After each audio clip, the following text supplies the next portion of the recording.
My mother grew up on Central Avenue. My father grew up on Hutchins, so I was right in the middle of it.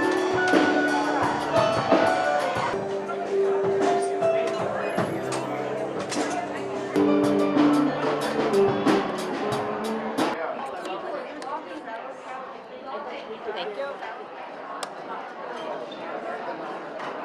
I have this proud feeling of heritage because my parents came from the South Side. My mother lived on Central Avenue. She was a Slominski, and my father lived on Hutchins Street. They were Pastekis, and they were known for making booze in the cellar and selling it, but that was many, many years ago. But I just always had a sense of pride, and I'm so proud of the Polish people. When I first came, when I was young, we couldn't even belong to Godfrey's Pond. We weren't Polish people, couldn't do anything. And then we started working our way into politics, working our way through hard work, working at Massey Harris, working at the mom and pop stores on every corner. And they've just developed such a good reputation for being hardworking people. I'm proud of that. And I wanted to share the South Side, the Italian and the Polish heritage. And that's what this is all about. And obviously, to have it so successful, we know that it was a good idea. And if people like it, we could do it again. We've made a few mistakes. We're learning. And if people really like this, it gives you a feel of the Polish and Italian communities. His son, Philip LaRossa. This is my dad. This is my Uncle Jim. This is my Uncle Sam, my Uncle Joe, and my Uncle Lawrence, who just passed in August.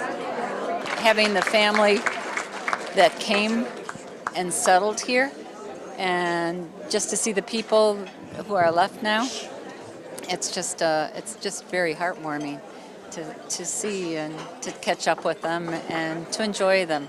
And the history is the same. Our histories are all the same. It reminds me of being at the Lawn Fete, because we always had a Polish band or dancing. The 20-week club parties we had there, that was another thing our Sacred Heart did, and it was just some kind of a thing, and they had dinners twice a year. And they had the Polish band, so a lot of dancing, polkas, just Dingus Day, that was big. So there's a lot of memories of growing up and everything we did, I'm so excited to be here. My sister and I are here, and we're talking to people we haven't seen in so long, or some we see, but you don't see a lot of people, so it's nice to see people. I come from South Buffalo in the old First Ward, where they have all the Irish stuff going on. And I go down about once a month to see my old home in a neighborhood exactly like this. When I was asked to do this, I know nothing of Batavia's history. But as I came down Swan Street, this could have been my neighborhood back in South Buffalo at Smith Street and South Park, only to see an excavator. Somebody had torched my ancestral house. They wanted me to concentrate on the south side here of Batavia, but the south side of Batavia is just like the south side of Buffalo. The pictures that I'm going to show up there, I'll tell you what street they are, but it could easily fit in here in Batavia's south side.